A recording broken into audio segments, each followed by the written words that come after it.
Deus abençoe, irmãos. Estamos aqui para mais um programa da série de Daniel, do programa Jovens Destemidos.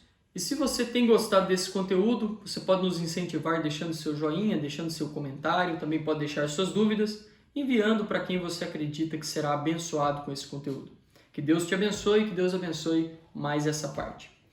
Irmãos, no último programa nós paramos justamente falando sobre os três espíritos de rãs, quando eles promovem essa união sobre o poder religioso, sobre o poder político, para que o diabo seja entronado, para que então Lúcifer se mude de falso profeta para a besta, plenitude da encarnação satânica. Isso acontece quando a noiva subir. Lembrando que, irmãos, o último evento que nós veremos aqui na Terra antes de irmos para a glória é o concílio ecumênico de igrejas. O profeta mostra isso nas 7 eras da igreja. É o último evento que nós vemos. Então nós vamos subir ao céu, nós não pegamos a encarnação plena de Satanás no homem do pecado. Isso acontece após o rapto. Então nesse programa, irmãos, eu quero mostrar para vocês que Apocalipse capítulo 13 e Daniel capítulo 3 é o ápice do cumprimento do que o diabo planejava, do que o diabo planejou no céu, do que ele planeja. Porque no céu ele planejou ser adorado como Deus. Ele planejou estar exaltado acima de Deus. Então, o que ele planejou no céu, agora ele está desenrolando na terra. E ele vai conseguir chegar ao seu ápice a ponto de que a terra inteira irá adorá-lo. Nós vemos isso em Apocalipse capítulo 13, quando a imagem da besta força o mundo a uma adoração. E nós estamos vendo aqui que esse é o ápice do Éden satânico, porque lembre-se, em 6.000 anos, Deus construiu o seu Éden. Em 6.000 anos também o diabo construiu o seu Éden. E no sexto 1000 ano, Deus fez o homem e fez a sua esposa, fez o casal. E então esse casal governava aquele Éden. O diabo quer fazer uma repetição. Então agora ele vai ter o seu casal também, cujo a sua noiva é o concílio ecumênico de igrejas, e o seu Adão é o homem do pecado, o super-homem de Satanás, como diz o profeta, o diabo 100% encarnado no homem do pecado.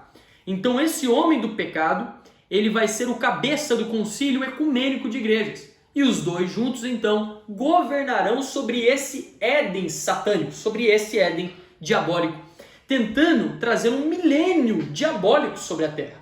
Lembre-se que o que o diabo ofereceu para Jesus lá nas tentações, quando ele mostrou às nações, era um milênio diabólico, um milênio debaixo do plano de Satanás, e Jesus recusou aquilo. Então, ele vai trazer agora o seu super-homem, que não vai recusar, mas que vai cumprir, que vai ser a plenitude de Satanás encarnado. Mas esse reino vai durar pouco tempo, e a pedra cortada sem mãos então desce e destrói esse reino satânico. Agora vamos aqui, irmãos, eu quero ler algumas escrituras, tá? Então nós vemos assim, o diabo, você sabe, o diabo no quarto selo, ele está unificando seus poderes. Por isso que o quarto selo é uma mistura do poder religioso, político e demoníaco, correto? Ele está unificando seus poderes, mas unificando para quê? Unificando para entronizá-lo como Deus. O objetivo dessa união é entronizá-lo como Deus, declarar o Deus dessa era maligna. Ele já é o Deus dessa era maligna, mas ele será entronizado através de um homem que governará o mundo inteiro, politicamente, religiosamente e economicamente. Então, esses três poderes estão engajados nessa missão. Agora vamos ver isso. Nós vimos os três espíritos semelhantes a rãs, eles estão engajados em unir os reis da terra, certo? Nós sabemos que os três espíritos de rãs é quem forma o concílio, porque eles que unem as igrejas, espíritos demoníacos, ungindo pregadores, para levá-los a essa atmosfera de falsa união. E então depois, através dos pregadores, eles unem os reis da terra. Eles trazem os reis da terra para a sua armadilha, assim como a filha de Herodias dançou na frente do rei. E então, na hora quando o poder foi dado para ela, pede o que você quiser. Então ela veio para a mãe e a mãe falou, pede a cabeça de João Batista, correto? Então, o poder será dado para as filhas. Vamos aqui então, irmãos, eu quero pegar aqui algumas escrituras para nós lermos. Vamos começar aqui em Apocalipse, certo? Capítulo 9, só para mostrar para vocês que que esses 200 milhões de demônios aqui, eles estão vindo declarar um rei sobre a terra. Eles são um exército que vem para anunciar um reinado. Esse reinado é de Lúcifer. Esse reinado é de Satanás em plenitude no homem do pecado. Apocalipse 9, versículo 11. E tinham sobre si rei, o anjo do abismo. Em hebreu era o seu nome Abaddon e em grego Apolion. Você sabe que lá em Provérbios a Bíblia diz que os gafanhotos não têm rei, mas aqui esses gafanhotos são demônios. E eu estava mostrando, até conversando com os irmãos, que no começo do capítulo 9 mostra o aspecto do ataque desses demônios, como escorpiões, com veneno como de escorpiões, para atormentar. Depois mostra o aspecto desses mesmos gafanhotos como um exército equipado para uma batalha. Que batalha é essa? A maior batalha jamais pelejada na mente das pessoas, porque é uma batalha pela mente. Eles querem capturar a mente do mundo para fazê-los adorar ao diabo, fazê-los adorar o diabo através dos sistemas religiosos, que é o que aconteceu lá em Daniel capítulo 3. E você sabe que em Daniel capítulo 3 aquela imagem era de Daniel, diz o profeta. Mas não era Daniel, era só a imagem de Daniel, mas era o Deus da Babilônia. Por isso que Daniel foi chamado de Beltesazar. Assim como eles usarão a imagem de Jesus Cristo, dizendo, nós cremos em Jesus, por trás das igrejas, por trás do concílio ecumênico, mas aquilo é adoração satânica. Aquilo é adoração do Deus da Babilônia. Aquilo é adoração idólatra, onde eles creem numa trindade, eles creem de forma pagã, politeísta. Aquilo não é o Deus de Israel, é só a imagem do Deus de Israel. É só a imagem do Deus verdadeiro, mas não é o Deus verdadeiro. Agora, nós vimos aqui que esses 200 milhões de demônios vêm proclamar um rei, correto? Eles vêm para proclamar um rei. Agora, você vai encontrar a intenção de Lúcifer lá em Isaías capítulo 14, anote aí para você ler na sua casa. Nosso tempo de programa é curto, às vezes não conseguimos esmiuçar algumas coisas, mas anote aí para você ler na sua casa e acompanhar nesse estudo. Isaías capítulo 14, do versículo 12 ao versículo 17. Ali você vai encontrar falando sobre a intenção de Lúcifer, como ele queria se exaltar acima de Deus, como ele queria ser como Deus. Ele começou a cobiçar a adoração do céu. Ele queria ser adorado também. Ele pensou que por causa de sua formosura, ele poderia ser adorado, por causa de sua sabedoria. Ele começou a pensar, eu posso também construir um reinado similar ao de Miguel e também receber minha própria adoração. Ele começou com esse sentimento de orgulho, cobiça, inveja. Por isso você vê, qual a origem desses sentimentos? Satanás. Satanás é a origem desses sentimentos. Então, você vai encontrar lá em Isaías 14, versículo 12 ao 17, e também Ezequiel, capítulo 28, do versículo 1 ao 19, aonde você vai ver que em Ezequiel 28, a profecia é contra o rei de Tiro, mas ali o diabo estava encarnado no rei de Tiro.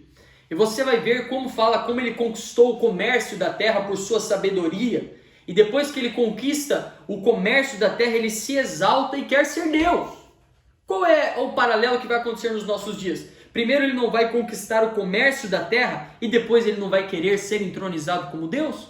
É um paralelo exatamente igual o que aconteceu lá, o que está sendo narrado lá em Ezequiel capítulo 28. Correto? Então, você vai poder ler lá para você ver, tá? Então eles estão vindo para entronizar um rei. E aqui, irmãos, em 2 Tessalonicenses capítulo 2, né, você vai ver que aqui em 2 Tessalonicenses capítulo 2, você pode ler desde o verso 1. Eu vou ler aqui a partir do verso 3, mas aqui fala sobre quando o diabo vai alcançar esse objetivo. Esse objetivo que você vai ler lá em Isaías 14, você vai ler lá em Ezequiel 28, esse objetivo de ser adorado como Deus, o diabo vai alcançar aqui na terra por um curto período de tempo, que nós não estaremos aqui, nós estaremos na glória. Mas durante esse curto período de tempo, ele vai governar sobre a terra, religiosamente, politicamente e também economicamente. Ele vai ter esse domínio. Entenderam? Então, vamos ler aqui o que fala, vou ler a partir do verso 3. Ninguém de modo algum engane a vós, porque não será assim sem que antes venha a apostasia. Estou falando se alguém dissesse que a vinda do Senhor estava próxima, né? Então ninguém de nenhum modo engane a vós, porque não será assim sem que antes venha a apostasia. A apostasia é Apocalipse capítulo 3, quando fala da era de Laodiceia. Não é morna, não é fria nem quente. Ela é morna, ela é apóstata. Ela é morna. Então essa é a apostasia. Antes que venha a apostasia e se manifeste o homem do pecado, filho da perdição, o qual se opõe e se levanta contra tudo que se chama Deus ou é objeto de culto, a ponto de se assentar no santuário de Deus como Deus, fazendo-se passar por Deus. Observa. Então ele vem e fala: não vos recordais que eu vos dizia essas coisas quando eu ainda estava convosco? E agora vós sabeis o que o detém. O que o detém é a noiva, é o Espírito Santo na noiva, certo? A fim de que seja revelado ao seu tempo. Qual é esse tempo? Quando a noiva subir. Então o diabo se encarna. Porque já está em ação o mistério da iniquidade. Então já está em ação, por quê? Porque lá já estava através dos nicolaítas. Esse era o mistério da iniquidade. Somente há um que agora resiste até que do meio seja tirado. Essa é a noiva. Então está resistindo, mas nós vamos ser tirados no rápido. E então será revelado o iníquo, a quem o Senhor matará com o sopro de sua boca e o destruirá pela manifestação de sua vinda. Esse é Apocalipse 19. Quando Cristo descer em sua terceira vinda. Lembra que cada uma das vindas, elas tem um propósito. A primeira vinda de Jesus foi para restaurar Adão, porque lembre-se, é um plano de redenção. Deus está restaurando Adão, Eva e o Éden. São as três coisas que caíram. Caiu Adão, caiu Eva e caiu o Éden. Então Jesus Cristo veio na primeira vinda, ele restaurou, foi o segundo Adão, restaurado. Na segunda vinda ele restaura a segunda Eva, que é a noiva, a igreja. Nós somos a Eva, restaurada. E na terceira vinda ele restaura o Éden, porque aí nós vamos entrar no milênio. Então cada uma das vindas de Jesus tem um propósito de restauração. É uma restauração tríplice, é um propósito tríplice. Vamos lá então. Do Apocalipse 19. Versículo 9. O aparecimento do iníquo deve-se à atuação de Satanás com todo o poder, sinais e prodígios mentirosos. Então nós vemos aqui um paralelo lá de Apocalipse 13, os sinais que a imagem da besta faz, e um paralelo também de Apocalipse 16, os três espíritos semelhantes a rãs fazendo prodígios. Deixa eu só, antes de continuar lendo, irmãos, eu vou tentar uma tradução aqui que vai ser mais parecida com as que vocês estão acostumados. Então deixa eu só mudar para nós termos aqui uma tradução mais parecida com o que os irmãos estão acostumados. Diz assim, vamos continuar no versículo 9 aqui. A esse cuja vinda é segundo a eficácia de Satanás, com todo o poder, sinais e prodígio de mentira. Versículo 10. E com todo o engano da injustiça para os que perecem, porque não receberam amor da verdade para se salvarem. Então, você vê aqui o engano para aqueles que rejeitaram a luz. Por isso Deus lhes enviará a operação do erro para que creiam na mentira. A operação do erro são esses demônios usando pregadores. E aí você já leu a mensagem ali, né, os ungidos dos últimos dias, onde eles fazem prodígios, sinais. Eles têm uma porção da unção verdadeira, mas a doutrina falsa. Essa é a operação do erro. É o que confunde as pessoas. É porque eles têm cura divina, têm tudo, mas a doutrina é falsa. Então Deus enviou, Deus permitiu, né? Para que sejam julgados todos os que não creram, a verdade, antes tiveram prazer na iniquidade, prazer na denominação, prazer nas coisas erradas. Mas devemos sempre dar graças a Deus por vós, irmãos amados do Senhor, por ter Deus elegido desde o princípio para a salvação, em santificação do Espírito e fé da verdade. Somente até aqui. Então Deus, aqui o apóstolo Paulo começa a falar conosco que não fomos predestinados para essa situação caída. Então, irmãos, ele vai cumprir esse propósito, vai se assentar no trono como Deus, parecendo Deus. Agora, vamos aqui para Daniel, capítulo 3. Então, nós vamos já ver esse cenário ali e vamos estar encerrando. Eu vou ler novamente aqui na tradução mais semelhante, fica melhor para os irmãos acompanharem. Vamos lá em Daniel, capítulo 3. Nós vamos já encerrar, após abordarmos aqui. O rei Nabucodonosor fez uma estátua de ouro cuja altura era de 60 côvados, a sua largura de 6 côvados, e levantou-se no campo de Dura. Nós vimos isso, né? Um campo onde todos podiam ver, sistema de comunicação, na província de Babilônia. Então o rei Nabucodonosor mandou reunir os príncipes, os prefeitos, nós vimos isso também, todos os homens importantes. O rei da Babilônia sabia que se você conquista uma autoridade, alguém de alto escalão, automaticamente os seus influenciados também caminharão pelo mesmo patamar. Vamos um pouquinho então aqui mais para baixo, você pode ler na sua Bíblia, certo? Então ele vai reunir as pessoas aqui para adorar a imagem que ele levantou. Lembre-se que ele construiu duas coisas aqui, não só uma imagem. Ele construiu uma imagem e uma fornalha. Certo? A fornalha era para intimidar as pessoas, porque a lei dizia que quem não adorasse ia ser queimado na fornalha. Então a fornalha tinha o objetivo de intimidar. Nem todo mundo ia se curvar à imagem apenas por acreditar naquela religião babilônica. Alguns se curvariam pelo medo da lei que foi estabelecida, que intimidou eles, que colocou medo, pressionou suas mentes. Então, nós vemos que, por isso que lá fala que em Apocalipse diz que a marca será na mão ou na testa. Na testa são os que acreditam naquilo, tem uma revelação falsa pelo falso profeta, pela falsa religião. Mas na mão não são aqueles que acreditam, mas aqueles que estão consentindo por algum motivo. Por que estão consentindo? Porque tem medo.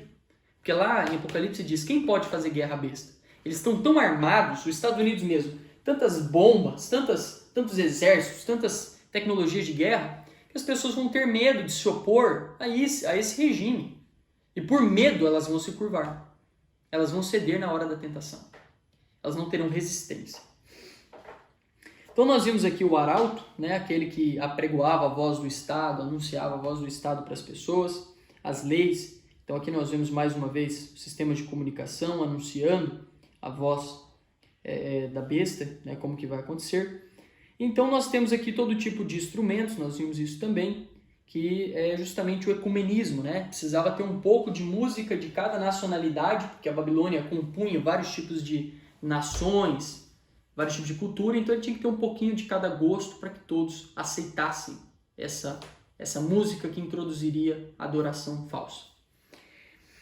Então, você vai continuar lendo e você vai ver que aí o que aconteceu? Aí foi feita uma lei. Nessa lei que foi feita, vê que o Estado tornou as próprias pessoas denunciantes. Ou seja, as pessoas cuidavam umas das outras. Será que aquele lá está adorando? Será que aquele... Porque quando essa lei foi estabelecida, significa que o Estado, né, da Babilônia estaria cuidando se alguém não ia adorar a imagem. Porque se não adorasse, ia ser tomado como rebeldia contra uma ordem do Estado. Rebeldia contra a nação. Isso não poderia ser tolerado. Então, alguém que está querendo causar dissensão. Então, eles convenceram tanto as pessoas disso que as próprias pessoas se tornaram denunciantes. A ponto de que você vai ver que quem denunciou os judeus foram ali os caldeus. Eles viram aquilo, eles não estão obedecendo à lei, então vamos denunciá-los. E assim vai ser a perseguição da noiva. Denúncia. Como é que alguém vai saber que a gente não está concordando com esse sistema? Como é que alguém... Será que o Estado tem um aparato para conseguir ver todo mundo que não vai concordar? Não tem esse aparato. Como que vai ser? Denúncia. As pessoas denunciarão. Tal igreja que está se reunindo, não faz parte do concílio, e serão denunciados. Nós seremos denunciados. Então, quando eles são denunciados, né, até eu não estou lendo aqui para nós ganharmos um pouquinho de tempo, o nosso tempo é muito limitado no programa. Então, quando eles são denunciados por aquilo, observa que aqui no capítulo 3, há uma adoração forçada e há uma lei, né, por força de lei. E quando eles são denunciados, eles são chamados em uma reunião particular, porque eles faziam parte do alto escalão do reino, por sua sabedoria, dos dons que Deus tinha dado. Então, eles são chamados em uma reunião particular, onde é dada uma chance para eles de falar assim, talvez vocês não ouviram direito, né? Ou seja, eles foram tentados ali a negar a palavra e sobreviver. Então, talvez vocês não ouviram direito, vamos fazer assim, agora vocês vão lá de novo, vai ser tocar de novo, e vocês adoram a imagem, tá? Lembrando que essa imagem é o Concílio Ecumênico de Igrejas, certo? E vai acontecer a mesma coisa conosco, certo? Então, já finalizando aqui, então o que eu quero mostrar para vocês? Aí quando eles negam isso, então o rei da Babilônia pega e publicamente julga eles. Um julgamento público para que servisse de exemplo para os outros. Então por isso que eles vão nos perseguir de uma maneira tão ferrenha. Observa, não estamos falando que a noiva vai entrar em tribulação, porque a noiva não entra em tribulação. A noiva passa por um aperto. A noiva passa por Apocalipse 12, o dragão cercando, querendo tragar a criança. Mas ele não pega. Ele pega o restante da semente da mulher. Mas ele não pega a noiva. Mas nós passaremos por um aperto, que é o fechamento de igrejas, etc. Tá? Então, só para concluir aqui, para nós terminarmos, então ele faz o julgamento e manda eles para a fornalha. Quando eles vão para a fornalha, o que acontece? O quarto homem está lá com eles. Não é isso que o Mombrana disse? Quando a pressão vier, a terceira puxada entrará em cena. O que é isso? Deus conosco nos livrando das sanções que eles vão impor sobre nós, da perseguição que eles vão impor sobre nós. Por isso que o cristão não vai morrer no aperto. Por quê? Porque quando eles virem querer fazer igual fizeram no livro de Atos, as pessoas dizem assim, mas por que a igreja tem que passar pela tribulação se Cristo já morreu por ela? Então eu te pergunto, por que os irmãos tiveram que morrer na arena se Cristo já morreu por eles? Por que a igreja de Atos teve que ser perseguida se Cristo já morreu por eles? Deus estava purgando? Eles estavam sendo salvos pelo seu próprio sofrimento? Não, era para testemunho.